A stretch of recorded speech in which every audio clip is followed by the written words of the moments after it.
14 வயசுல இருந்து நான் அரசியல் இருக்கிறேன். 14 வயசுல இருந்து 50 ஆண்டு தொடர் உழைப்பால ஒரு பேரியக்கத்துடைய தலைவர் என்ற பொறுப்பை அடைஞ்சிருக்கிறேன். சட்டமன்ற உறுப்பினரா, மேயரா, அமைச்சரா, துணை முதலமைச்சரா, எதிர்கட்சி தலைவரா, இன்று முதலமைச்சராக இருக்கிறான். பெருமையோடு சொல்றேன், நான் போகாத ஊரை தமிழ்நாட்டில் இல்லைன்னு சொல்லக்கூடிய அளவுக்கு பயணிச்சு மக்களை சந்திச்சுட்டு இருக்கிறேன். அதனாலதான் மக்களுக்கு என்ன செய்யணும்னு அறிந்து புரிந்து ஒவ்வொரு திட்டத்தையும் திட்டுக்கிறேன். உங்கள் எதிர்காலத்தை என்னை நம்பி தமிழ்நாட்டு மக்களான நீங்க ஒப்படைச்சிருக்கீங்க. அதுக்கு நான் நிச்சயமாக உண்மையாக இருப்பேன். உங்க நம்பிக்கையை காப்பாற்றுற மாதிரி தான் நான் உழைச்சிக்கிட்டு இருக்கிறேன். இன்னும் சொல்லட்டுமா, என் சக்திக்கு மீறி உழைச்சிக்கிட்டு இருக்கிறேன். வாக்களித்த மக்களுக்கு மட்டுமல்ல, வாக்களிக்காத மக்களுக்கும் சேர்த்துதான் உழைக்கிறேன். ஆனா சில தேர்தல் நேரத்தில் மட்டும் உங்களை வந்து வட்டம் அடிப்பாங்க. தேர்தல் நேரத்தில் மட்டும் வருவாங்க. தேர்தல் சீசன் காரணத்தினால மாண்புமிகு பிரதமர் மோடி அவர்களும் இனி அடிக்கடி தமிழ்நாட்டு பக்கம் வரப்போறார். ஏற்கனவே வர ஆரம்பிச்சுட்டாரு, இன்னும் வரவர். அதை நினைச்சு அவருடைய கூட்டணியிலே பயப்படுறாங்க. ஏன் தெரியுமா?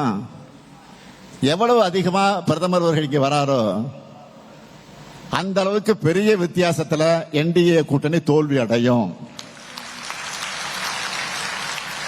ஏன்னா தமிழ்நாட்டுக்கு ஒண்ணுமே செய்யல என்பது மக்களுக்கு ஞாபகம் வரும்.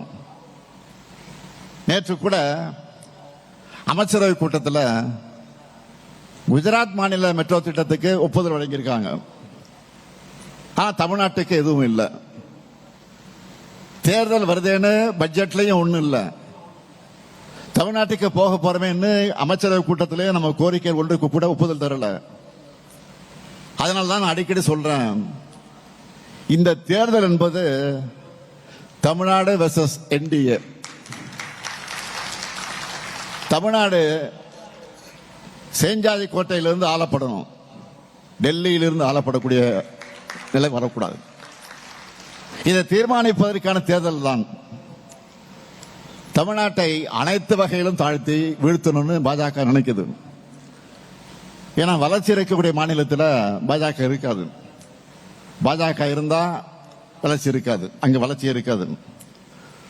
குமரி மாவட்டம் என்பது எல்லா மதங்களையும் சேர்ந்த மக்களும் நல்லிணக்கத்தோடு வாழ்ந்து வரக்கூடிய மாவட்டம்.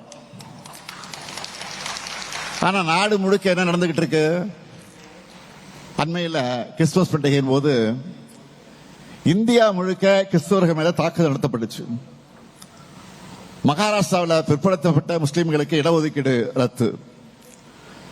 மணிப்பூர் இன்னும் பற்றி எரியுது. அசாமில் இன்னும் மோசம். அந்த மாநிலத்துடைய பாஜக முதலமைச்சர் தான் வகிக்கக்கூடிய பொறுப்பை மாண்பை மறந்து முஸ்லிம்கள் மேல வெளிப்படையா வெறுப்பை கக்குகிறார். பீகார்ல துணை முதலமைச்சர் என்ன சொல்லி இருக்கிறார் தெரியுமா? பள்ளிக்கூடங்களுக்கு பக்கத்தில் இறைச்சி கடைகள் இருந்தா அகற்றுவோம்னு பேசி இருக்கிறார். நாம என்ன சாப்பிடணும்னு முடிவு பண்றதுக்கு இவங்க யாரு? இப்படி ஒரு நிலையை தமிழ்நாட்டிலையும் கட்டமைத்து விடத்தான் அவங்க தவிக்கிறாங்க. ஆனா நம்ம திராவிட மாடல் அரசுல மத நல்லிணக்கம் ஒற்றுமையும் பேணப்படுது. வக்பு திருத்த சட்டம், சிஏஏ ஆகியவற்றை எதிர்த்து சட்டமன்றத்தில் தீர்மானம் நிறைவேற்றி இருக்கிறோம். சிறுபான்மையினர் பாதுகாப்பாக இங்க இருக்காங்க. பெரும்பான்மையினர் சகோதர உணர்வோடு இருக்காங்க.